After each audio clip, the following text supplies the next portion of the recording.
ખબર નહીં કયા સંતાન તેમના માતા પિતાને ભોજન કરાવે છે અને કયા સંતાન તેમને ઘરમાંથી બહાર કાઢી મૂકે છે. દર્શક મિત્રો, વૃદ્ધાવસ્થા એક એવો સમય છે જ્યારે માતા પિતા તેમના બાળકો પાસેથી માત્ર પ્રેમ, સન્માન અને સહાયની અપેક્ષા રાખે છે. પરંતુ આજના યુગમાં આ સવાલ દરેક માતા પિતાના મનમાં આવે છે: શું અમારા સંતાનો અમને વૃદ્ધાવસ્થામાં સહારો આપશે કે અમને ઘરમાંથી બહાર કાઢી મૂકશે? આ વાર્તા એક એવા માતા પિતાની છે જેમણે તેમના બાળકોના ઉછેરમાં પોતાનું આખું જીવન વિતાવી દીધું. તેમણે તેમના બાળકોને સારું શિક્ષણ આપ્યું, સંસ્કાર આપ્યા અને દરેક મુશ્કેલીમાં તેમનો સાથ આપ્યો. પરંતુ જ્યારે વૃદ્ધાવસ્થા આવી ત્યારે તેમના બાળકોએ અલગ અલગ વર્તન કર્યું. દર્શક મિત્રો, કહે છે કે સંબંધો ફક્ત લોહીના આધારે ટકતા નથી, પરંતુ વિશ્વાસ, પ્રેમ અને ત્યાગના થાંભલાઓ પર ઊભા રહે છે. પરંતુ જ્યારે આ સંબંધોમાં સ્વાર્થ અને લાલચ ઘર કરી જાય ત્યારે શું બાકી રહે છે? મિત્રો, આ એક વૃદ્ધાની વાર્તા છે જેમણે પોતાના જીવનની દરેક ક્ષણ પોતાના બાળકોની ખુશી માટે સમર્પિત કરી દીધી. પરંતુ સમય જતાં તે એવી પરિસ્થિતિઓમાં ફસાઈ ગઈ જ્યાં દરરોજ તેનું અપમાન થતું હતું. તેના આત્મસન્માનને ઠેસ પહોંચી અને તેને એક એવી કઠોર સત્યનો સામનો કરવો પડ્યો જેણે તેના આખા જીવનને હચમચાવી દીધું. દરેક માતા પિતા ઘણીવાર એવું જ વિચારે છે કે શું તેમના સંતાનો તેમની વૃદ્ધાવસ્થામાં સહારો બનશે કે તેમને અંધારામાં એકલા છોડી દેશે. આ આશા કેવી રીતે તૂટે છે અને માતા પિતાનો વિશ્વાસ કેવી રીતે ડગમગી જાય છે, એ જ આ વાર્તાનો સાર છે. દર્શક મિત્રો, આ વાર્તા તમને સંબંધોની સચ્ચાઈ અને જીવનની કઠોર વાસ્તવિકતાથી પરિચિત કરાવશે. સુમિત્રા દેવી નામની એક વૃદ્ધ મહિલા હતી. એક દિવસ સાંજનો સમય હતો. સુમિત્રા દેવી રસોડામાં કંઈક ખાઈ રહ્યા હતા. તેમની આંખો પર જાડા ચશ્મા હતા જે તેમની વધતી ઉંમરનો પુરાવો આપી રહ્યા હતા. ત્યારે જ તેમની વહુ કુસુમની તીખી અવાજે શાંતિ તોડી. કુસુમે કહ્યું, અરે માજી, આટલા મોટા ચશ્મા પહેર્યા છે, તેમ છતાં આ ગંદકી ફ્લોર પર નથી દેખાઈ. ખબર નહીં ક્યારની આ ચટણી ઢોળાઈ છે. જો મારો પગ લપસી જાત તો? હવે શું તમારી માતા આવશે તેને સાફ કરવા? સુમિત્રા દેવીએ માથું ઝુકાવીને કહ્યું, કુસુમ બેટા, હું હમણાં જ સાફ કરી દઉં છું. પરંતુ કુસુમે પોતાની વાત અહીં જ પૂરી ન કરી. તેને વધુ તીખા સ્વરે કહ્યું, અને આ કેવી પાર્ટી રાખી છે તમે? મહેમાનો આવી ગયા છે અને તમે અહીં તમારી પ્લેટ લઈને ખાવા બેસી ગયા? આ સંસ્કારો છે તમારા? સુમિત્રા દેવીએ ધીમા અવાજે કહ્યું, બેટા, ગઈકાલે મારું નિર્જલા વ્રત હતું. આજે પણ મેં તમારા બધાની સફળતા માટે વ્રત રાખ્યું હતું. હવે ભૂખ સહન થતી નહોતી, તેથી વિચાર્યું કે કંઈ ખાઈ લઉં. કુસુમે ગુસ્સામાં તેમની વાત કાપતા કહ્યું, તમારે મહેમાનોનું ધ્યાન રાખવું જોઈએ. પહેલાં ફ્લોર સાફ કરો અને મહેમાનોની સેવા કર્યા વિના ખાઈ લીધું તમે? આ સંસ્કાર લઈને આવ્યા હતા તમે? સુમિત્રાજીએ કંઈ ન કહ્યું અને ચૂપચાપ ચટણી સાફ કરવા લાગ્યા. એક ભૂખી સ્ત્રીના સંઘર્ષની આ વાર્તા છે. તેમનું નામ સુમિત્રા હતું અને તે જાણતી હતી કે જો તેને પોતાના ઘરની શાંતિ જાળવી રાખવી હોય તો તેને બધું સહન કરવું પડશે. તે દિવસે સુમિત્રા મહેમાનોને પ્લેટો અને પાણી પીરસવામાં વ્યસ્ત હતી. તેની આંખો વારંવાર ભરાઈ આવતી હતી. તેને તેના સ્વર્ગસ્થ પતિ રામનારાયણની યાદ આવતી હતી. રામનારાયણ હંમેશા કહેતા કે સ્ત્રીનું સન્માન ઘરનો પાયો છે. સુમિત્રા વિચારતી હતી કે જો રામનારાયણ આજે જીવતા હોત તો તેની સાથે આવું વર્તન ન થાત. ત્યારે જ મહેમાનોમાંથી કોઈએ કહ્યું, આ કેવી બોરિંગ પાર્ટી છે, અમારા બાળકો બોર થઈ રહ્યા છે, ચાલો આપણે ઘરે જઈએ. કુસુમની એક મિત્રએ કુસુમને પૂછ્યું કે તેને બાળકો માટે મનોરંજનની વ્યવસ્થા કેમ નથી કરી? કુસુમે ગુસ્સામાં તેની સાસુ સુમિત્રાને ઠપકો આપ્યો, મમ્મી, તમે કહ્યું હતું કે તમે બાળકો માટે જોકર અથવા મનોરંજનની વ્યવસ્થા કરશો. તમે કંઈ પણ કર્યું નથી. સુમિત્રાએ ધીમા અવાજે કહ્યું, બેટા, આટલા બધા કામો વચ્ચે હું તે વાત ભૂલી ગઈ. કુસુમે ગુસ્સામાં કહ્યું, હવે બાળકોનું મનોરંજન કોણ કરશે? એક કામ કરો, મેં તમને સવારે જે ડ્રેસ આપ્યો હતો તે પહેરો અને બાળકોને હસાવો. આ પાર્ટી મારા પુત્રની સફળતાની ખુશીમાં યોજાઈ છે. અહીંથી કોઈ નિરાશ થઈને ન જવું જોઈએ. સુમિત્રાએ કંઈ કહ્યું નહીં. તેને તે ડ્રેસ પહેર્યો અને મનોમન વિચાર્યું કે બાળકો ભગવાનનું સ્વરૂપ છે, તેમના માટે બધું સહન કરી શકાય છે. તે બાળકો પાસે ગઈ અને તેમના ચહેરા પર સ્મિત લાવવાનો પ્રયાસ કરવા લાગી. ક્યારેક મોરની જેમ નાચતી તો ક્યારેક મદારીની જેમ વિચિત્ર હરકતો કરતી. બાળકો ખુશીથી હસી પડ્યા. એક વાત સત્ય છે કે જે પરિવારનું ભલું કરે છે તે પોતાના સ્વાર્થનો ત્યાગ કરીને પોતાના કર્તવ્યનું પાલન કરે છે. પાર્ટીનું વાતાવરણ આનંદથી ભરાઈ ગયું હતું, પરંતુ સુમિત્રાનું દિલ તૂટી ગયું હતું. જ્યારે તેની નજરમાં મહેમાનો પર પડી ત્યારે તેને જોયું કે બધા તેના પર હસી રહ્યા હતા. તેની પોતાની વહુ કુસુમ અને પુત્ર પણ અન્ય લોકો સાથે મળીને તેનું અપમાન કરી રહ્યા હતા. સુમિત્રાએ તેના ચહેરા પર સ્મિત જાળવી રાખવાનો પ્રયાસ કર્યો, પરંતુ તેના મનમાં એક તોફાન ઉમટી રહ્યું હતું. તેના આંસુ માસ્કની પાછળ છુપાયેલા હતા. તે અપમાનવા ઘૂંટ પી રહી હતી અને કોઈને કંઈ કહી શકતી નહોતી. જ્યારે બધા મહેમાનો ચાલ્યા ગયા ત્યારે સુમિત્રા એકલી રહી ગઈ. તે ખરાબ રીતે ભાંગી પડી હતી. ભૂખથી તેનું શરીર નબળું પડી ગયું હતું, પરંતુ અપમાને તેની ભૂખ પણ મીઠાવી દીધી હતી. તે તેના રૂમમાં ગઈ અને પથારી પર પડી ગઈ. છેલ્લા 2 દિવસથી તેની તબિયત ખરાબ હતી, પણ કોઈએ તેની સંભાળ લીધી નહોતી. એક દિવસ જ્યારે સુમિત્રા બજારમાંથી પાછી ફરી ત્યારે તેના પગ નીચેની જમીન ખસી ગઈ. ઘરનો બધો સામાન આંગણામાં મૂકેલો હતો અને બધા રૂમમાં તાળા લાગેલા હતા. આ દ્રશ્ય જોઈને તે ગભરાઈ ગઈ. તે તરત જ રસોડા તરફ દોડી, પરંતુ ત્યાંનો દરવાજો પણ બંધ હતો. તેને કંઈ સમજાતું નહોતું કે શું થયું છે. તેને પાડોશમાં રહેતી ગીતાને પૂછ્યું, બહેન, મારા દીકરા અને વહુ ક્યાં ગયા? તમને કંઈ ખબર છે? ગીતાએ કહ્યું, સુમિત્રા બહેન, થોડા સમય પહેલાં તેઓ તમારા ઘરેથી થોડો સામાન લઈને નીકળી ગયા છે. તેમણે મને કંઈ કહ્યું નથી. આ સાંભળીને સુમિત્રાનું હૃદય બેસી ગયું. તે લથડતા પગલે દરવાજા પાસે પહોંચી અને ત્યાં જ પડી ગઈ. તેના હાથમાંથી સામાનની થેલી છૂટીને આંગણામાં પડી ગઈ અને તેમાં રાખેલો બધો સામાન વેરવિખેર થઈ ગયો. તેની આંખોમાંથી આંસુની ધાર વહેવા લાગી. તે વિચારવા લાગી, હવે હું ક્યાં જઈશ? કોણ મારી મદદ કરશે? સુમિત્રા તે અજાણ્યા શહેરમાં એકલી હતી. ત્યાં લોકો એકબીજાને મદદ તો દૂર, પણ વાત પણ નહોતા કરતા. તેની પાસે એટલા પૈસા પણ નહોતા કે તે પોતાના ગામ પાછી જઈ શકે. તેને હિંમત કરીને પોતાને સંભાળી અને મજબૂરીમાં 2 ઘરોમાં કામ કરવાનું શરૂ કરી દીધું. તેને જે પણ પૈસા મળતા તેનાથી તે પોતાનું પેટ ભરતી હતી, પરંતુ તેની પાસે રહેવા માટે કોઈ જગ્યા નહોતી. તેથી તે ઘરની બહાર આંગણામાં જમીન પર જ સૂઈ જતી હતી. તેનું જીવન સંઘર્ષ બની ગયું હતું. દરરોજ તેના માટે એક નવો દુઃખ લઈને આવતો હતો, પણ તે પોતાના દુઃખ કોઈને કહી શકતી નહોતી. સતત કામ કરવા અને માનસિક તણાવને કારણે ધીમે ધીમે તેની તબિયત બગડવા લાગી. એક દિવસ તેની હાલત એટલી ખરાબ થઈ ગઈ કે તે પથારીમાંથી ઉઠી શકી નહીં. જ્યારે તે 2 દિવસ સુધી કામ પર ન ગઈ ત્યારે એક ભલા માણસ રામદીને તેની હાલત જોઈ. રામદીને તરત જ તેને નજીકના એક વૃદ્ધાશ્રમમાં પહોંચાડી. વૃદ્ધાશ્રમમાં સુમિત્રાની સારી સંભાળ રાખવામાં આવી. ધીમે ધીમે તેની હાલતમાં સુધારો થવા લાગ્યો. ત્યાં તેને પહેલીવાર શાંતિ મળી. થોડા જ અઠવાડિયામાં સુમિત્રા ફરીથી સ્વસ્થ થઈ ગઈ. દોસ્તો, જલ્દીથી વિડીયો લાઇક કરી ચેનલ સબસ્ક્રાઈબ કરી દો. તેને બીજા વૃદ્ધાશ્રમમાં મોકલવામાં આવી, જ્યાંનું વાતાવરણ વધુ સારું હતું. ત્યાં તેને નવું જીવન મળ્યું. આશ્રમમાં રહેતા સુમિત્રાએ પોતાના બધા દુઃખોને પાછળ છોડવાનું નક્કી કર્યું. તેણે અન્ય વૃદ્ધો સાથે સમય વિતાવવાનું શરૂ કર્યું. તે તેમના સુખ દુઃખ સાંભળવા લાગી અને તેમને સાંત્વના આપતી. ધીમે ધીમે તેમના જીવનમાં એક નવો રંગ આવવા લાગ્યો. એક દિવસ રામનારાયણ તેના એક જૂના મિત્ર સાથે એક વૃદ્ધાશ્રમ પહોંચ્યા, જ્યાં જરૂરિયાતમંદોને ભોજન વહેંચવાનો કાર્યક્રમ હતો. ભોજન વહેંચતી વખતે તેની નજર ખૂણામાં બેઠેલી એક વૃદ્ધ મહિલા પર પડી. મહિલાનો ચહેરો થાકેલો અને આંખો સૂજેલી હતી, જાણે તે ખૂબ રડી હોય. દોસ્તો, કહાની છેલ્લા સુધી જોજો. રામનારાયણના પગ થંભી ગયા. તેના શ્વાસ થંભી ગઈ. તે મહિલા બીજી કોઈ નહીં પણ તેની પત્ની સુમિત્રા હતી. તેને આશ્રમના મેનેજરને પૂછ્યું, આ મહિલા કોણ છે અને અહીં કેવી રીતે આવી? મેનેજરે જવાબ આપ્યો, ખબર નથી સાહેબ. બિચારી કહે છે કે તેનો પુત્ર અને વહુ તેને છોડીને ચાલ્યા ગયા છે.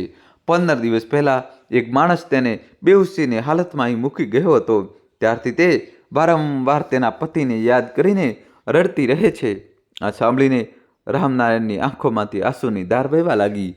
તેમણે ધ્રુજતા અવાજે કહ્યું, મેનેજર સાહેબ, આ મારી પત્ની સુમિત્રા છે. તે મારા જીવનની સૌથી મોટી મૂડી છે. મેનેજર પોતે આ સાંભળીને આશ્ચર્યચકિત થઈ ગયા. રામનારાયણજી તરત જ સુમિત્રા દેવી પાસે પહોંચ્યા. જેવી સુમિત્રા દેવીએ તેમને જોયા, તેમની આંખોમાંથી આંસુ વહેવા લાગ્યા. તે પોતાના પતિની છાતીએ વળગીને ખૂબ રડવા લાગી.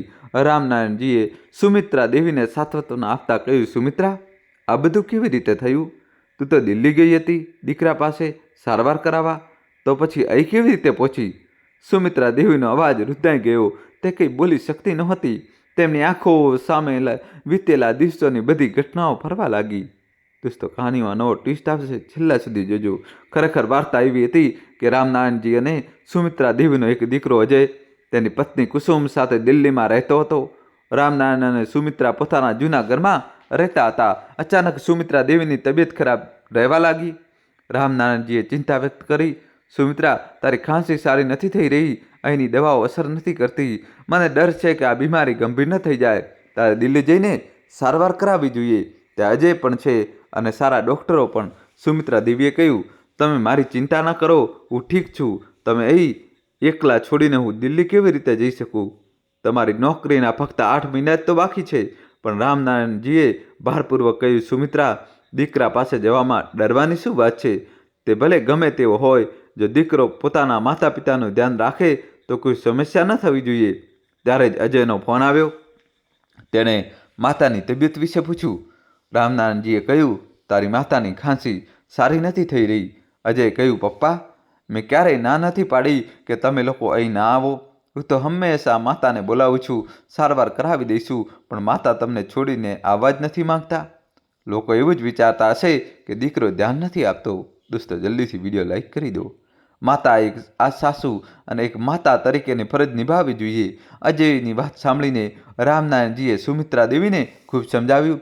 આખરે તેમણે સુમિત્રા દેવીને દીકરા પાસે દિલ્હી મોકલી દીધા. મિત્રો, દિલ્હી પહોંચ્યા પછી શરૂઆતમાં બધું ઠીક રહ્યું, પણ ધીમે ધીમે અજય અને કુસુમનો અસલી સ્વભાવ સામે આવવા લાગ્યો. અજયે ડૉક્ટર પાસેથી સુમિત્રા દેવીની દવાઓ અપાવી અને ઘરે પાછા ફરતા કહ્યું, માં, હવે તમારે તમારું ધ્યાન પોતે રાખવું પડશે. મને અને કુસુમને ઓફિસના કામોથી ફુરસદ નથી. સુમિત્રા દેવીએ હસતા હસતા કહ્યું, દીકરા, તમે તમારું કામ જુઓ, હું મારું ધ્યાન રાખી લઈશ. મિત્રો, અજયે પોતાની માતા સુમિત્રા દેવીને કહ્યું, તમારા આવવાથી આ ભાડાનું મકાન હવે ઘર જેવું લાગવા લાગ્યું છે. નહીંતર દિલ્હી જેવા શહેરમાં એક ઘર લેવું તો મારું સપનું જ રહી જાત. સુમિત્રા દેવીએ દીકરાને આશીર્વાદ આપતા કહ્યું, ભગવાન કરે તારા બધા સપના પૂરા થાય. તું મારી ચિંતા ન કર, હું અહીં આરામથી રહી લઈશ. મિત્રો, સમય વીતતો ગયો. સુમિત્રા દેવીને પોતાના પતિ રામનારાયણજીની ખૂબ યાદ આવતી હતી, પણ તે તેમના કહેલા વચનોને યાદ કરીને પોતાના એકલવયાપણાને સહન કરવાનો પ્રયાસ કરતી હતી. તે વિચારતી કે પત્નીનો ધર્મ છે કે તે દરેક પરિસ્થિતિમાં ધીરજ અને સમર્પણ સાથે પોતાના પરિવારનો સાથ નિભાવે. તેમની બહુ કુસુમ આખો દિવસ મીઠી મીઠી વાતો કરીને સુમિત્રા દેવીને ખુશ રાખવાનો પ્રયાસ કરતી રહેતી. સુમિત્રા દેવીને લાગતું કે તેમની વહુ ખૂબ સારી છે, પણ ખરેખર કુસુમ મીઠી વાતોથી તેમને ફસાવીને આખા ઘરનું કામ કરાવતી હતી. એક દિવસ કુસુમ સુમિત્રા દેવી પાસે આવી અને બોલી, માજી, અમે બંને અત્યાર સુધી કોઈ મિત્રને અહીં બોલાવ્યા નથી. શું કરીએ? આ ભાડાનું મકાન એટલું નાનું છે કે ક્યારેક કંઈ ખાસ કરી જ શક્યા નથી. પણ હવે તમે અહીં છો, તમે વિચાર્યું કે એક નાની પાર્ટી રાખી લઈએ, મિત્રોને બોલાવીએ અને તમને મળાવીએ. તમને કોઈ તકલીફ તો નહીં થાય ને? સુમિત્રા દેવીએ હસતા હસતા કહ્યું, તકલીફ કેવી બહુ? હું તો આખો દિવસ ઘરમાં એકલી રહું છું. સારું છે, ઘરમાં થોડી ચહલપહલ થશે. કુસુમે પોતાની વાત આગળ વધારતા કહ્યું, માજી, પણ એ તો વિચારો કે 15થી 20 લોકોનું ભોજન બનાવવું કેટલું મુશ્કેલ હશે, અને જો હોટલમાંથી મંગાવીએ તો બહુ પૈસા ખર્ચ થઈ જશે. દોસ્તો, કહાની છેલ્લા સુધી જોજો ને વિડીયો લાઈક કરી દો. સુમિત્રા દેવી તરત જ બોલ્યા, અરે વહુ, આમાં મુશ્કેલી શું છે? મારા જમાનામાં તો હું 15-20 લોકોનું ભોજન રોજ બનાવતી હતી. તારા સસરાની નોકરી લાગ્યા પછી જ કામ થોડું ઓછું થયું. આજે પણ હું આરામથી આટલા બધા લોકોનું ભોજન બનાવી શકું છું. કુસુમે આ સાંભળીને હાશકારો અનુભવ્યો અને સ્મિત કરવા લાગી. સુમિત્રા દેવીને લાગ્યું કે કુસુમ તેમને મદદ કરવા માટે રસોડામાં જશે, પરંતુ કુસુમ મનોમન પોતાની યોજના સફળ થવા બદલ ખુશ હતી. થોડી વાર પછી અજયે કુસુમને રસોડા પાસે બોલાવીને ધીમેથી કહ્યું, કુસુમ, એવું ન થાય કે માની તબિયત વધારે બગડી જાય. તેમની તબિયત ઠીક નથી રહેતી અને તારા થોડા પૈસા બચાવવાના ચક્કરમાં ક્યાંક હોસ્પિટલ અને દવાઓ પર વધારે ખર્ચ ન થઈ જાય.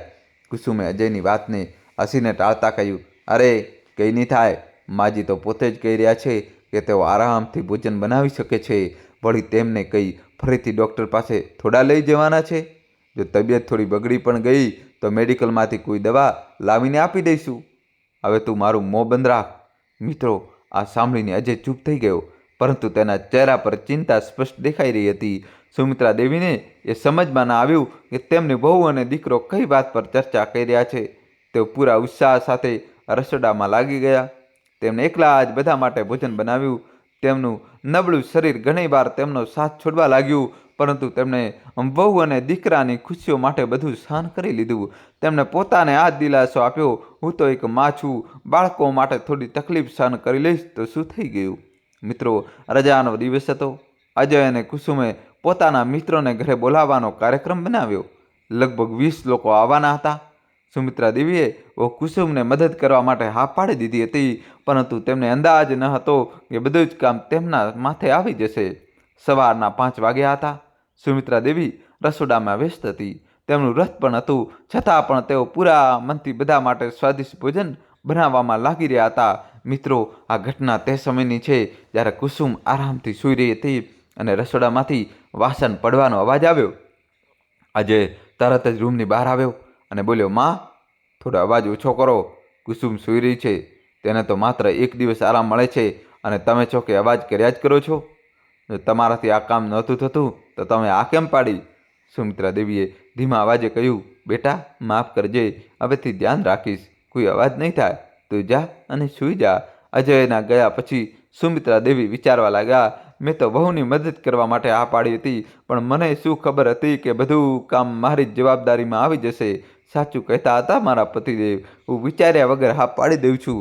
હવે જ્યારે ઓળખળીમાં માથું નાખી જ દીધું છે તો મુસળથી શું ડરવું? આખો દિવસ મહેનત કરતાં કરતાં સુમિત્રા દેવીનું શરીર જવાબ આપવા લાગ્યું, પરંતુ તેમણે પૂરા મનથી ભોજન તૈયાર કરી લીધું અને ટેબલ પર ગોઠવી દીધું. કામ પૂરું થયા પછી તેઓ પોતાના રૂમમાં આરામ કરવા ગયા. ધીમે ધીમે મહેમાનો આવવા લાગ્યા અને ભોજન કરવા લાગ્યા. બધું બરાબર ચાલી રહ્યું હતું, પણ અચાનક ટેબલ પર પાણી ખતમ થઈ ગયું.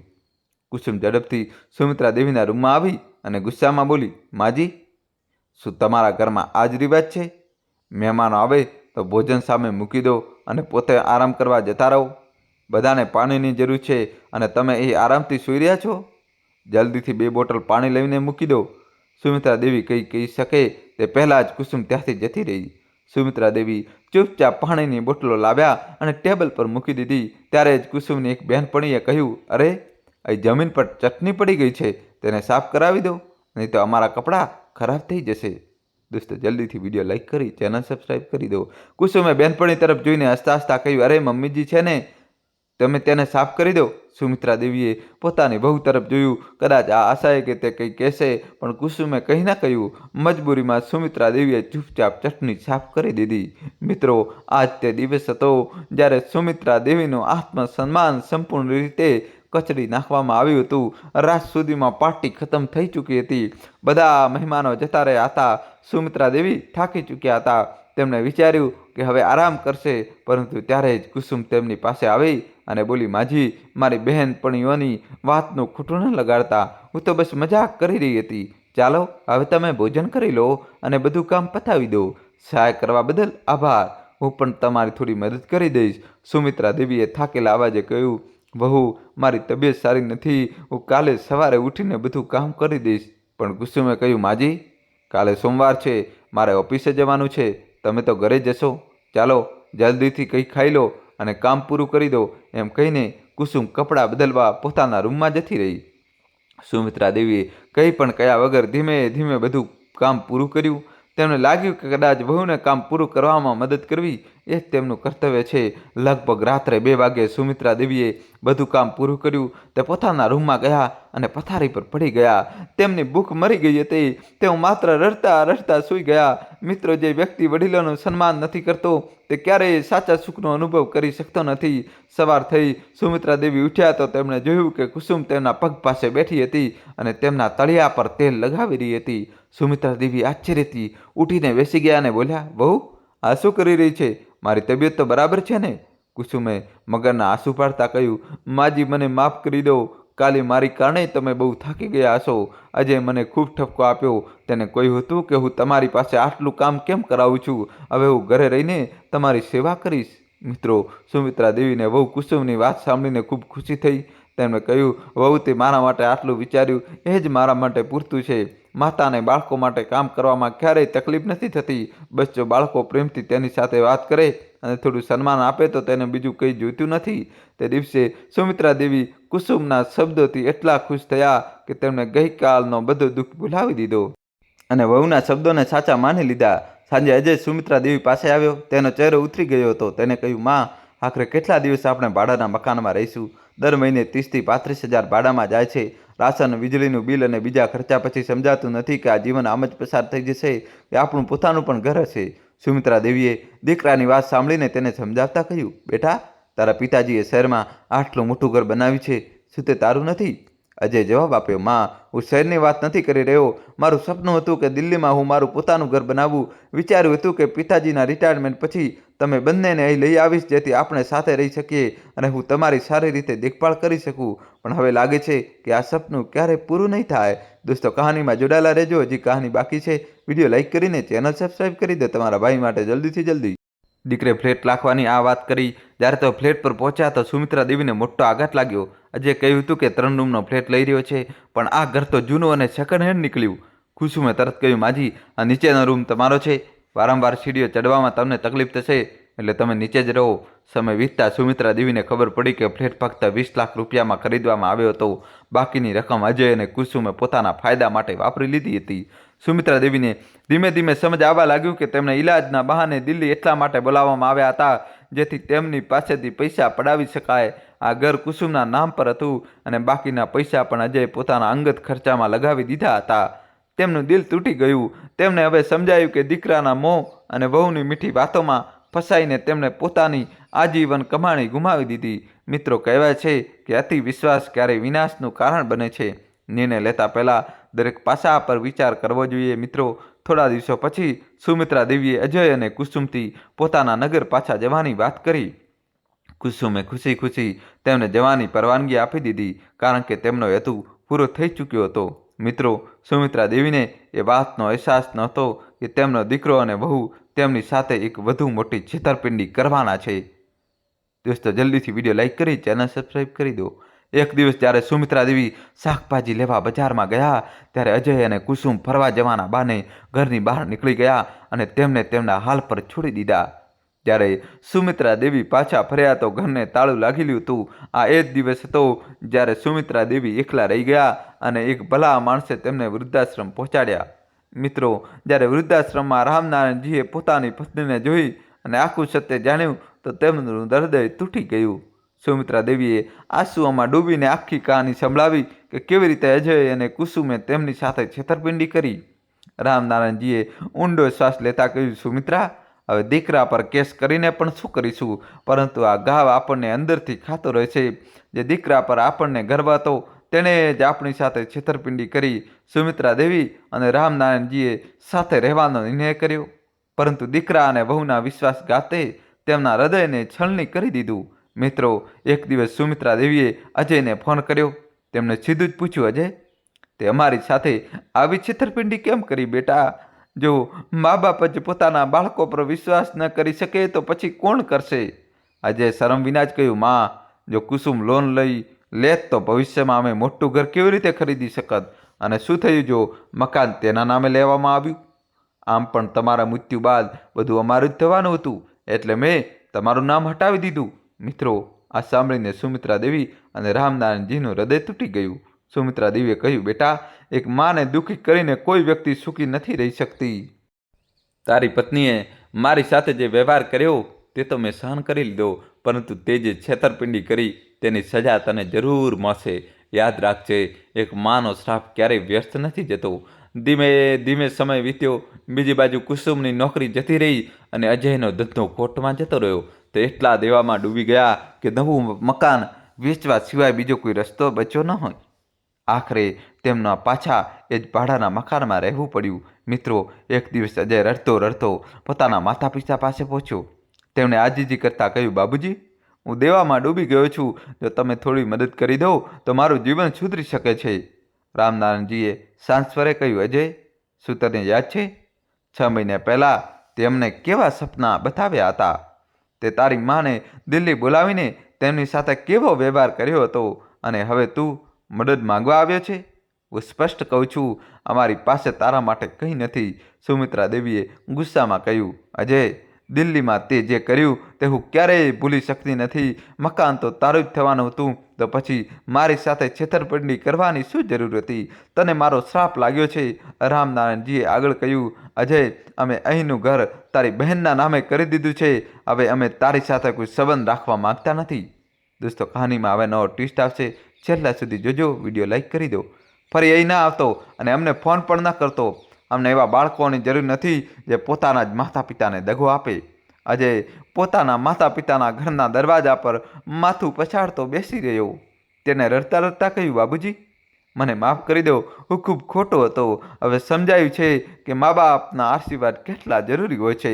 પરંતુ સુમિત્રા દેવી અને રામનારાયણજીએ તેની એક વાત પણ ન સાંભળી. તેમણે દરવાજો બંધ કરી દીધો અને પાછળ ફરીને તેની સામે જોયું પણ નહીં. મિત્રો, અજય અને કુસુમને તેમના કર્મોની સજા મળી ચૂકી હતી. તેમને સમજાઈ ગયું હતું કે મા બાપનું હૃદય દુખાવીને જીવનમાં સુખ શાંતિ નથી મળી શકતી. કહેવાય છે કે માતા પિતા સાથે કરવામાં આવેલો અન્યાય ક્યારેક ક્ષમા થતો નથી. જે વ્યક્તિ પોતાના માતા પિતાનો આદર નથી કરતો તે જીવનમાં ક્યારેય સાચું સુખ નથી મેળવી શકતો. સુમિત્રા દેવી અને રામનારાયણજીનો નિર્ણય આપણને એ શીખવે છે કે સ્વાભિમાનથી વધીને બીજું કંઈ નથી. જે બાળકો પોતાના માતા પિતાને દગો આપે છે તેઓ પોતાના કર્મોનું ફળ જરૂર ભોગવે છે.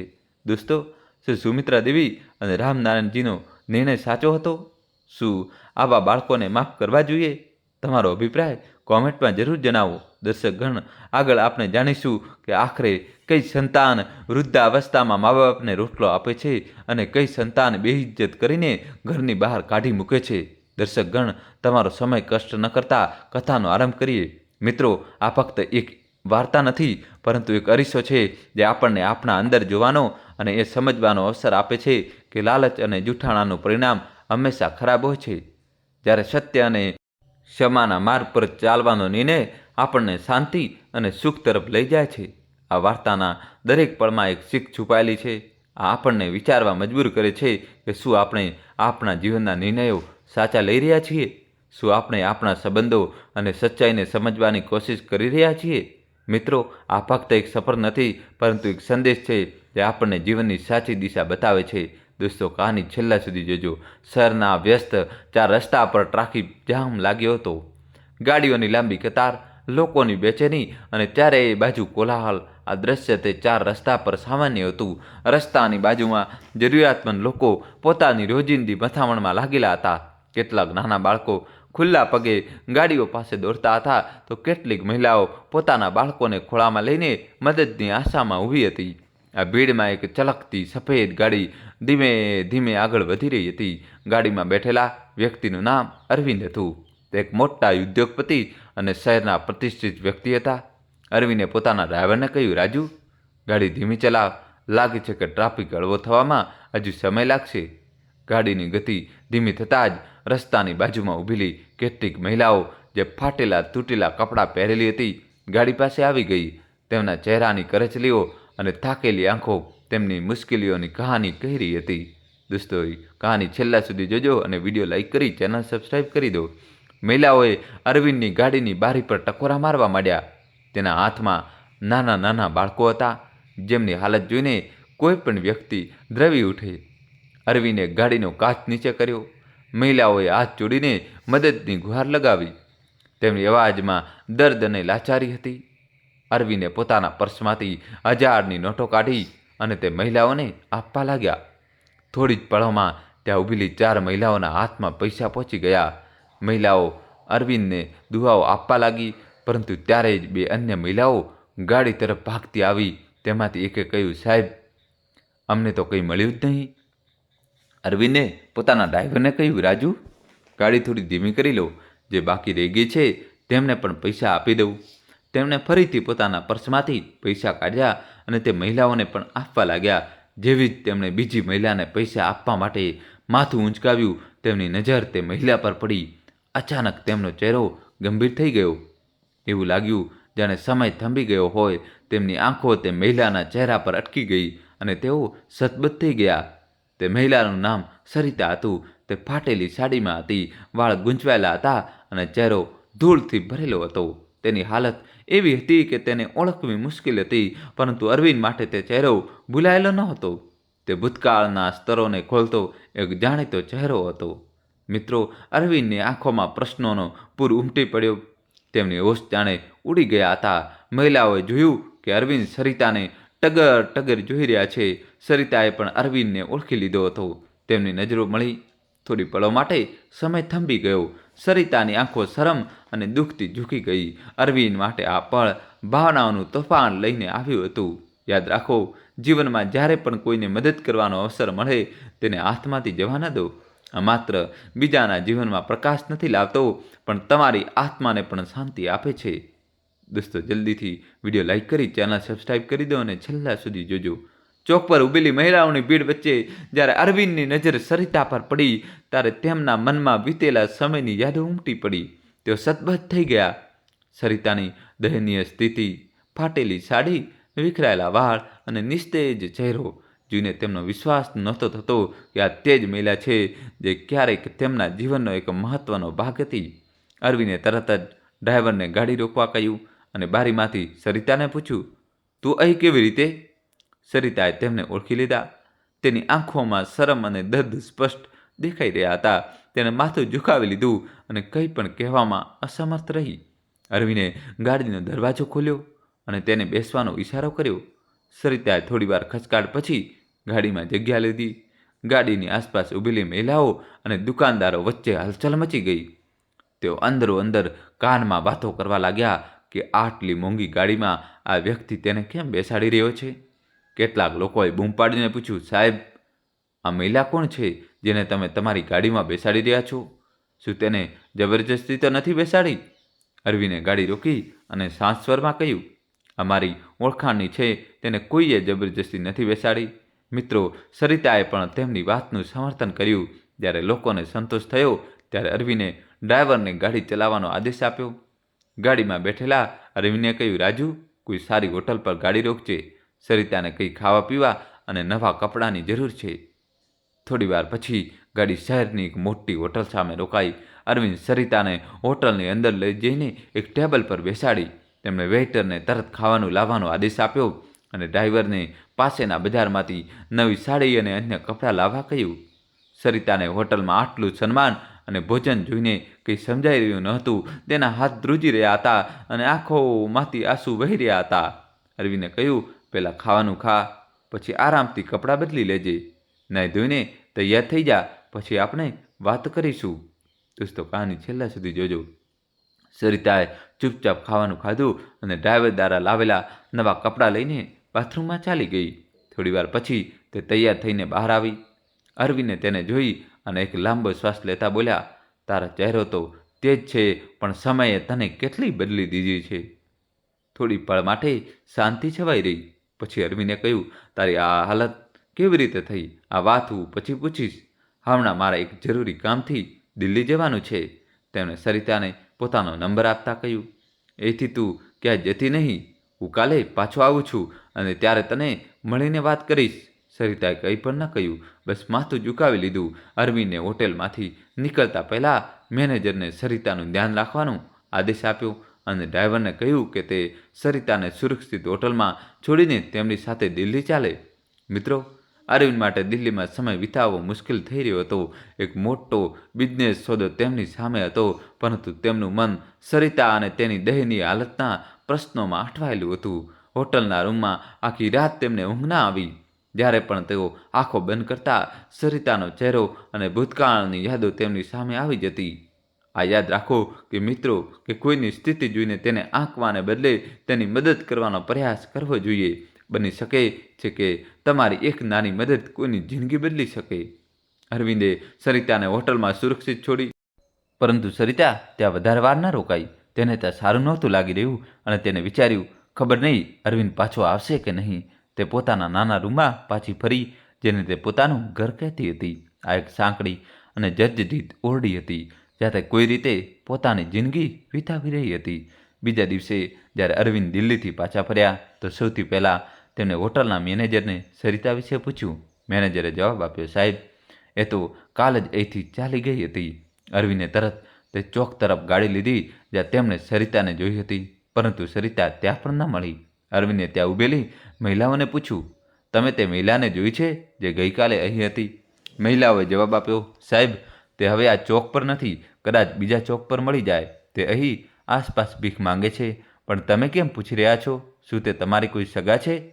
અરવિંદે થોડીવાર ઊભા રહીને કહ્યું, હા, તે મારી તલાકશુદા પત્ની છે. દોસ્તો, કહાનીમાં હવે નવો ટ્વિસ્ટ આવશે. છેલ્લા સુધી જોજો અને વિડીયો લાઇક કરીને તમારા ભાઈ માટે ચેનલ સબસ્ક્રાઈબ કરી દો. આ સાંભળીને મહિલાઓ હેરાન રહી ગઈ. તેમણે કહ્યું, સાહેબ, તેની હાલત તો ખૂબ ખરાબ છે. તમારી સાથે વાત કરવી કદાચ તેના માટે સારું હશે. અરવિંદે બીજા ચોક તરફ ગાડી વધારી. થોડીવાર પછી તેઓ સરિતાને શોધવામાં સફળ થયા. સરિતા રસ્તાની બાજુમાં બેઠેલી હતી. તેની સામે એક વાટકી રાખેલી હતી જેમાં કેટલાક સિક્કા પડ્યા હતા. તેને જોઈને અરવિંદનું દિલ જાણે તૂટી ગયું. તેઓ ગાડીમાંથી ઉતર્યા અને સરિતા પાસે જઈને બોલ્યા, સરિતા, આ શું હાલત બનાવી લીધી છે તે? ચાલ મારી ગાડીમાં બેસ. સરિતાએ કંઈ કહેવાની કોશિશ કરી, પરંતુ તેના શબ્દો જાણે ગળામાં અટકી ગયા. તે ચૂપચાપ ગાડીમાં બેસી ગઈ. અરવિંદે ડ્રાઈવરને કહ્યું, ચાલ, જ્યાં તે રહે છે ત્યાં લઈ ચાલ, ત્યાં જ વાત કરીશું. ગાડી એક સાંકડી ગલીમાં પહોંચી જ્યાં સરિતાનો રૂમ હતો. આ એક નાનો રૂમ હતો જેમાં માંડ એક તૂટેલો ફૂટેલો સિંગલ બેડ અને કેટલીક જૂની વસ્તુઓ પડી હતી. દિવાલો ધૂળ અને ભેજથી ભરેલી હતી. રૂમના ખૂણામાં અરવિંદ અને સરિતાની એક જૂની તસવીર લાગેલી હતી જે તેમના લગ્નના દિવસોની યાદ અપાવી રહી હતી. અરવિંદે તે તસવીર જોઈ અને ઊંડો શ્વાસ લીધો. પછી તેમણે સરિતાને પૂછ્યું, સરિતા, આખરે આ બધું કેવી રીતે થયું? તારી આવી હાલત કેમ થઈ? સરિતાએ થોડી પળ ચૂપ રહીને જવાબ આપ્યો. એક વખત સરિતાએ એક નાના રૂમમાં બેસીને અરવિંદને પોતાની ભૂતકાળની વાર્તા કહેવાનું શરૂ કર્યું. તેણે કહ્યું, આ બધું મારા પોતાના નિર્ણયો અને મારા પરિવારના કારણે થયું છે. મારા લગ્નનો નિર્ણય મારા જીજાજીએ લીધો હતો ત્યારે જ મારી જિંદગી બગડવાની શરૂઆત થઈ ગઈ હતી. તેઓ માત્ર પોતાના ફાયદા વિશે જ વિચારતા હતા. મારા પિતાજી તેમની બધી વાત માનતા હતા. તેમને અમારી જિંદગી સાથે કોઈ લેવા દેવા ન હતી. તેમને ફક્ત પૈસાનો લોભ હતો. મારા પિતાજી ખૂબ સરળ સ્વભાવના હતા. તેમને ફક્ત એ જ ચિંતા હતી કે મારા લગ્ન એક સારા અને ધનવાન ઘરમાં થાય. મારા જીજાજી, જેમનું નામ રાઘવ હતું, તેઓ અમારા પરિવારના દરેક નિર્ણયમાં દખલ કરતા હતા. પિતાજી તેમની બધી વાત માનતા હતા કારણ કે તેમને લાગતું હતું કે રાઘવ ભણેલા ગણેલા અને સમજદાર વ્યક્તિ છે. દોસ્તો, કહાની છેલ્લા સુધી જોજો. કહાનીમાં નવો ટ્વિસ્ટ આવશે. મિત્રો, સરિતાએ ઊંડો શ્વાસ લીધો અને આગળ કહ્યું, જ્યારે મારા લગ્નની વાત ચાલી ત્યારે મારા જીજાજી રાઘવે પોતાના સ્વાર્થ માટે મારા લગ્ન નક્કી કરવામાં મુખ્ય ભૂમિકા ભજવી. તમને ધન અને પ્રતિષ્ઠા જોઈને તેમને લાગ્યું કે તમારી સાથે મારા લગ્ન થઈ જવાથી તેમને ઘણો ફાયદો થઈ શકે છે. પિતાજી અને રાઘવે નક્કી કર્યું કે તે લગ્નનો ખર્ચ ગમે તેટલો હોય, મારા લગ્ન હવે તમારી સાથે જ થશે.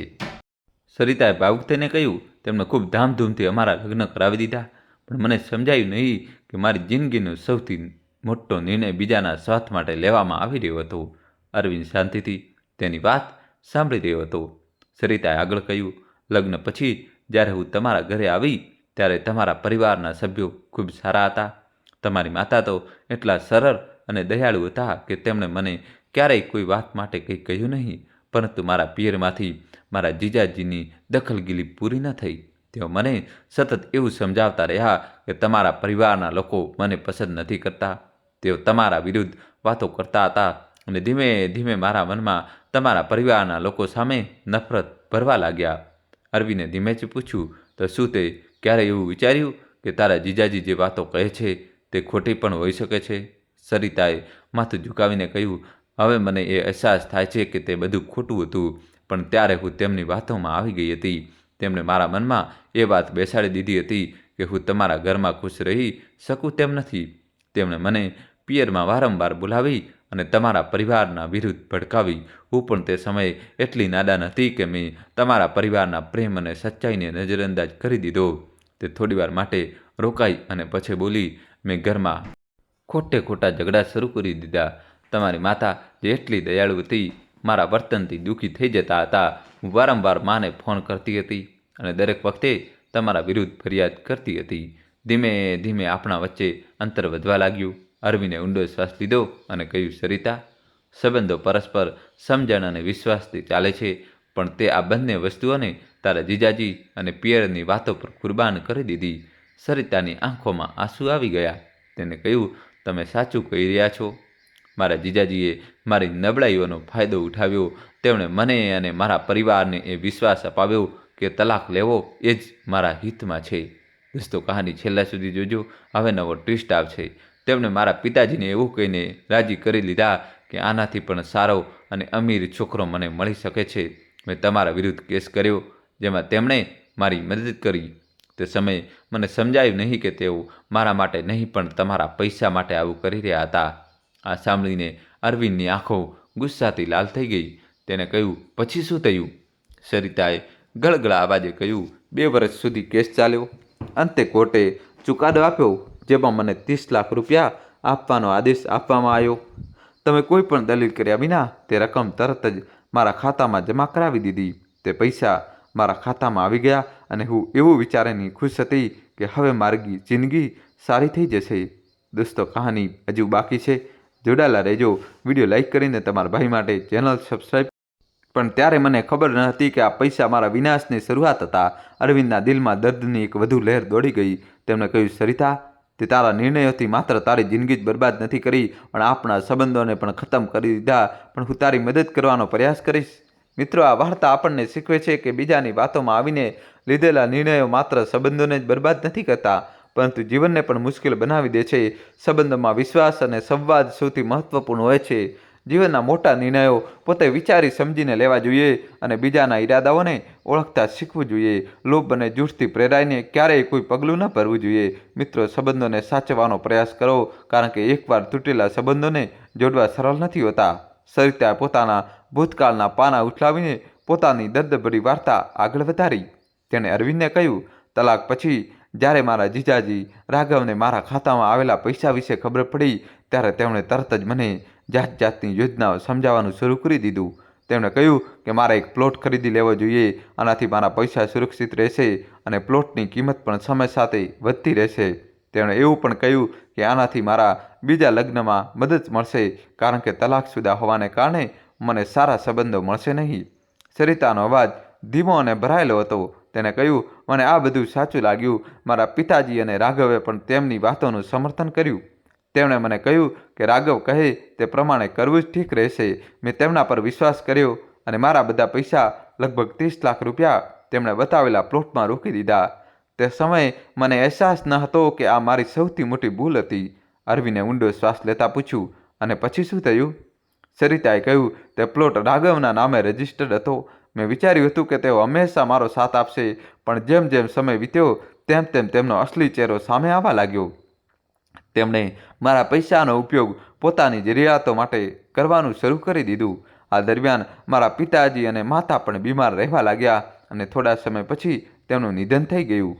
તેમના ગયા પછી મારા જીજાજી અને ભાભી બદલાઈ ગયા. મારા ભાઈના લગ્ન પછી મારી ભાભીએ સ્પષ્ટ શબ્દોમાં કહી દીધું કે હવે મારા માટે તેમના ઘરમાં કોઈ જગ્યા નથી. સરિતાની આંખોમાં આંસુ છલકાઈ આવ્યા. તેને કહ્યું કે ભાભીએ મને મહેણા મારતા કહ્યું કે જે પોતાના પતિના ઘરની ન થઈ શકી તે અહીં શું કરી શકશે. તેમણે મને ઘરની બહાર કાઢી મૂકી. મારી પાસે રહેવા માટે કોઈ જગ્યા નહોતી. મને મારા પિયરિયાઓએ કાઢી મૂકી અને સાસરી તો હું પહેલાં જ ગુમાવી ચૂકી હતી. આવા સમયે હું મારા જીજાજી રાઘવ પાસે મદદ માટે ગઈ. અરવિંદે પૂછ્યું, શું તેમણે તારી મદદ કરી? સરિતાએ કડવાશભર્યા અવાજમાં કહ્યું, રાઘવે મને જોતા જ કહ્યું કે જ્યારે તું તારા પતિ સાથે આટલા મોટા ઘરમાં ન રહી શકી તો મારા ઘરમાં કઈ રીતે રહીશ? તેમણે સ્પષ્ટ ઇનકાર કરી દીધો અને મને બહારનો રસ્તો દેખાડી દીધો. તે સમયે હું સંપૂર્ણપણે તૂટી ગઈ હતી. અરવિંદ, મારું બધું જ ખતમ થઈ ગયું હતું. અરવિંદની આંખોમાં દયા અને ગુસ્સાનું મિશ્રણ હતું. તેમણે કહ્યું, અને પછી તે શું કર્યું? સરિતાએ જવાબ આપ્યો, પછી મેં હાર માની લીધી. મારી પાસે કોઈ વિકલ્પ નહોતો. હું રસ્તા ઉપર ભટકવા લાગી. જે લોકો ભીખ માંગતા હતા તેમણે મને પોતાની સાથે રાખી લીધી. હું પણ તેમની સાથે રહેવા લાગી અને ભીખ માગવાનું કામ શરૂ કરી દીધું. મને ખબર નહોતી કે જિંદગી મને આ મોડ પર લઈ આવશે. સરિતાની આંખોમાંથી આંસુ વહેવા લાગ્યા. તેને અરવિંદને કહ્યું, તમારી સાથે મેં જે કર્યું તે મારા જીવનની સૌથી મોટી ભૂલ હતી. મને માફ કરી દો. અરવિંદે ઊંડો શ્વાસ લેતા કહ્યું, સરિતા, તે તારા નિર્ણયોથી બધું જ ગુમાવી દીધું છે, પરંતુ હવે પણ તને એક તક આપી શકાય છે. તેમણે પોતાના ડ્રાઈવરને પૈસા લાવવાનો આદેશ આપ્યો. ડ્રાઈવરે ગાડીમાંથી નોટોનું બંડલ કાઢ્યું અને અરવિંદ તે પૈસા સરિતાને પકડાવ્યા. સરિતાએ રડતા રડતા કહ્યું, મારે આ પૈસા નથી જોઈતા. મને તમારી સાથે લઈ ચાલો. દોસ્તો, કહાની છેલ્લા સુધી જોજો. નવો ટ્વિસ્ટ આવશે. વિડીયો લાઈક કરી ચેનલ સબસ્ક્રાઈબ કરી દો. હું આ જીવનથી થાકી ગઈ છું. અરવિંદે ગંભીર સ્વરમાં કહ્યું, હું અત્યારે તને મારી સાથે લઈ જઈ શકું તેમ નથી. મને થોડો સમય જોઈએ છે. હું આના પર વિચાર કરીશ અને મારા પરિવાર સાથે વાત કરીશ. ત્યાં સુધી તું અહીં રોકા. હું તને ક્યારેય એકલી નહીં છોડું. આટલું કહીને અરવિંદ ત્યાંથી ચાલ્યા ગયા. સરિતાએ તેમના પગ પકડવાની કોશિશ કરી, પરંતુ તે તેમને રોકી ન શકી. અરવિંદની ગાડી ધીમે ધીમે દૂર જતી રહી અને સરિતા ત્યાં બેસીને ધ્રુસકે ધ્રુસકે રડવા લાગી. તેના આંસુ તેના પસ્તાવાની સાક્ષી આપી રહ્યા હતા. મિત્રો, કહેવાય છે કે ખોટા લોકો પર વિશ્વાસ અને લાલચમાં આવીને લીધેલા નિર્ણયો જીવનને બરબાદ કરી શકે છે. સંબંધો તોડતા પહેલાં આપણે તેમનું મહત્ત્વ સમજવું જોઈએ. બીજાની વાતોમાં આવીને ક્યારેય પોતાના જીવનના મહત્ત્વપૂર્ણ નિર્ણય ન લેવા. દરેક સંબંધ વિશ્વાસ અને સમજ પર ટકેલો હોય છે. તેને બચાવવાનો દરેક શક્ય પ્રયાસ કરો. પોતાના નિર્ણયો સમજી વિચારીને લો. પસ્તાવાથી બચવા માટે હંમેશા સચ્ચાઈ અને પોતાના વિવેક સાથે ઊભા રહો. મિત્રો, જ્યારે અરવિંદે સરિતાની દયનીય સ્થિતિ જોઈ તો તેમણે તેની મદદ કરવાનો નિર્ણય કર્યો, પરંતુ મનમાં સંકોચ પણ હતો. ઘરે પહોંચ્યા પછી તેમણે આખી વાત પોતાની માતા મીરાદેવી સાથે શેર કરી. મીરાદેવી દયાળુ અને સમજદાર મહિલા હતી. તેમણે અરવિંદને સમજાવતા કહ્યું, બેટા, જીવનમાં દરેક જણ ભૂલો કરે છે, પરંતુ જો કોઈ પોતાની ભૂલ માનીને તેને સુધારવાની કોશિશ કરે તો તેને એક વધુ તક આપવી જોઈએ. સવારનો ભૂલેલો જો સાંજે ઘરે પાછો ફરે તો તેને ભૂલેલો કહેવાતો નથી. અરવિંદે કહ્યું, માં, સરિતાએ આપણા સંબંધોને ઠુકરાવી દીધા. તેને પોતે જ આપણને છોડ્યા અને હવે તેની આ હાલત થઈ ગઈ છે. હું તેને માફ કરી શકતો નથી. મીરાદેવીએ દીકરાને સમજાવતા કહ્યું, બેટા, માફ કરવું સૌથી મોટો ધર્મ છે. દરેક વ્યક્તિને પોતાની ભૂલ સુધારવાનો મોકો મળવો જોઈએ. જો સરિતાએ પોતાની ભૂલ સ્વીકારી લીધી છે અને તે પાછી ફરવા માંગે છે તો આપણે તેને અપનાવી લેવી જોઈએ. તો આવતીકાલે પાછો જઈને તેની સાથે વાત કર. જો તે આવવા માગતી હોય તો તેને આપણા ઘરે લઈ આવ. દોસ્તો, કહાની છેલ્લા સુધી જોજો અને ચેનલને સબસ્ક્રાઈબ કરી દો. મિત્રો, અરવિંદે પોતાની માતાની વાતો પર વિચાર કરતા બીજા દિવસે સરિતાને મળવાનો નિર્ણય કર્યો. તે જ નાના રૂમમાં પહોંચ્યા જ્યાં સરિતા રહી હતી. સરિતા તેમને જોતા જ ખચકાતા કહ્યું, અરવિંદ, હું જાણું છું કે મેં તમારી અને તમારા પરિવાર સાથે અન્યાય કર્યો છે, પરંતુ હવે હું સુધરી ગઈ છું. મારી પાસે ન ઘર છે ન પરિવાર. જો તમે મને એક વધુ તક આપશો તો હું તમારી અને તમારા પરિવારની સેવા કરીશ અને મારું જીવન તમારા ચરણોમાં વિતાવી દઈશ. અરવિંદે ઊંડો શ્વાસ લેતા પોતાની માતાને ફોન કર્યો અને કહ્યું, માં, હું સરિતા સાથે વાત કરી ચૂક્યો છું. તે પોતાની ભૂલ માને છે અને પાછી ફરવા માંગે છે. શું તમે તેની સાથે વાત કરવા ઈચ્છો? મીરાદેવીએ ફોન પર સરિતા સાથે વાત કરી અને પૂછ્યું, દીકરી, શું તું ખરેખર પોતાની ભૂલ સ્વીકારે છે અને અમારી સાથે નવા સંબંધની શરૂઆત કરવા માંગે છે? સરિતાએ ધ્રુસકે ધ્રુસકે રડતા કહ્યું, માં, મને માફ કરી દો. મેં લાલચ અને ભ્રમમાં આવીને બધું જ ગુમાવી દીધું. હવે હું બસ તમારી સાથે રહેવા માંગુ છું. મિત્રો, મીરાદેવીનું દિલ પીઘળી ગયું. તેમણે અરવિંદને કહ્યું, બેટા, તેને ઘરે લઈ આવ. આપણે તેને એક વધુ તક આપવી જોઈએ. અરવિંદે સરિતાને ગાડીમાં બેસાડી અને તેને પોતાના ઘરે લઈ આવ્યા. રસ્તામાં તેમણે ડ્રાઈવરને ગાડી રોકવા કહ્યું અને સરિતા માટે નવા કપડાં ખરીદ્યા. તેમણે કહ્યું, અહીંથી તારી નવી શરૂઆત થશે, પરંતુ તારા પર છે કે તું આ મોકાને કઈ રીતે સંભાળે છે. જ્યારે તેઓ ઘરે પહોંચ્યા ત્યારે મીરાદેવીએ પૂરા દિલથી સરિતાનું સ્વાગત કર્યું. તેમણે આરતીની થાળી સજાવી અને સરિતાનો ગૃહ પ્રવેશ એક નવી વહુની જેમ કરાવ્યો. તેમણે કહ્યું, જે ઠોકર ખાઈને પાછા ફરે અને પોતાની ભૂલ માની લે તેને હંમેશા માફ કરી દેવા જોઈએ. આ જ માણસાઈ છે. સરિતાએ પોતાની સાસુના પગ સ્પર્શીને આશીર્વાદ લીધા. તે પોતાના આંસુઓને રોકી શકી નહીં. તેને કહ્યું, માં, હું આ વખતે મારા સંબંધને તૂટવા નહીં દઉં. હું મારી ભૂલોનું પ્રાયશ્ચિત કરીશ અને આ ઘરને ખુશીઓથી ભરી દઈશ. મિત્રો, સમય જતાં સરિતાએ પોતાના વર્તનથી આખા ઘરનું દિલ જીતી લીધું. અરવિંદે તેને પોતાની પત્નીના રૂપમાં ફરીથી સ્વીકારી લીધી. મીરાદેવીએ તેને પોતાની વહુનો દરજ્જો આપી દીધો. તે દરેકની દેખભાળ કરવા લાગી અને પરિવારનો અભિન્ન હિસ્સો બની ગઈ. દર્શક બંધુઓ, જીવનમાં દરેક વ્યક્તિ ભૂલ કરે છે, પરંતુ જો કોઈ પોતાની ભૂલ સુધારવાની કોશિશ કરે તો તેને માફ કરવું અને બીજો મોકો આપવો જરૂરી છે. પોતાના નિર્ણયો સમજી વિચારીને લો. લાલચ અને ભ્રમમાં આવીને લીધેલા ખોટા નિર્ણયો માત્ર સંબંધોને જ બરબાદ નથી કરતા, પરંતુ જીવનને પણ કઠિન બનાવી દે છે. જે વસ્તુઓ યુવાનીમાં દુઃખ આપે છે એ જ વસ્તુઓ વૃદ્ધાવસ્થામાં પણ લાગુ પડે ત્યારે ખૂબ દુઃખ થાય છે. દર્શકો, અમે તમને એ પણ જણાવી રહ્યા છીએ કે વૃદ્ધાવસ્થામાં કયું સંતાન રોટલી આપે છે અને કયું ઘરની બહાર કાઢી મૂકે છે. દર્શકો, વૃદ્ધાવસ્થા એક એવો તબક્કો છે જ્યારે માતા પિતા તેમના સંતાનો પાસેથી માત્ર પ્રેમ, સન્માન અને સહકારની અપેક્ષા રાખે છે. પણ આજના યુગમાં આ સવાલ દરેક માતા પિતાને મનમાં આવે છે, શું આપણા સંતાનો વૃદ્ધાવસ્થામાં આપણને સારો આપશે કે પછી આપણને ઘરની બહાર કાઢી મૂકશે? આ વાર્તા એવા માતા પિતાની છે જેમણે પોતાનું આખું જીવન પોતાના બાળકોના ઉછેરમાં સમર્પિત કરી દીધું. તેમણે તેમાં બાળકોને સારું શિક્ષણ, સંસ્કાર આપ્યા અને દરેક મુશ્કેલીમાં તેમનો સાથ આપ્યો. પણ જ્યારે વૃદ્ધાવસ્થા આવી ત્યારે તેમના બાળકોએ અલગ અલગ વર્તન કર્યું. જે સંતાન રોટલી આપે છે, એક પુત્ર જેને તેના માતા પિતાએ પોતાના સંસ્કારોથી શીખ્યો હતો, તે વૃદ્ધાવસ્થામાં તેમનો સહારો બન્યો. તેણે માત્ર પોતાના માતા પિતાનું જ સંપૂર્ણ ધ્યાન ન રાખ્યું, પણ તેમની દરેક જરૂરિયાત પણ પૂરી કરી. માતા પિતાએ જોયું કે તેમનો પુત્ર તેમને માત્ર રોટલી જ નહીં પણ માન, સન્માન અને પ્રેમ પણ આપે છે. તે પોતાના પરિવાર સાથે મળીને પોતાના વૃદ્ધ માતા પિતાને સુખ અને શાંતિથી ભરેલું જીવન આપે છે. જે સંતાન ઘરની બહાર કાઢી મૂકે છે, બીજી તરફ એક બીજો પુત્ર હતો જેને પોતાની પત્ની અને પરિવારના દબાણ હેઠળ આવીને પોતાના માતા પિતાને ઘરની બહાર કાઢી મૂક્યા. માતા પિતાએ પોતાની બધી સંપત્તિ અને ધન આ પુત્રના નામે કરી દીધા હતા, આ આશામાં કે તે તેમની સાથે ન્યાય કરશે. પણ જેવા માતા પિતા નબળા પડ્યા, પુત્ર પોતાના વચનો ભૂલી ગયો. તેને પોતાના માતા પિતા માટે ઘરના દરવાજા બંધ કરી દીધા અને તેમને એકલા છોડી દીધા. આ તફાવત શું શીખવે છે દર્શકો?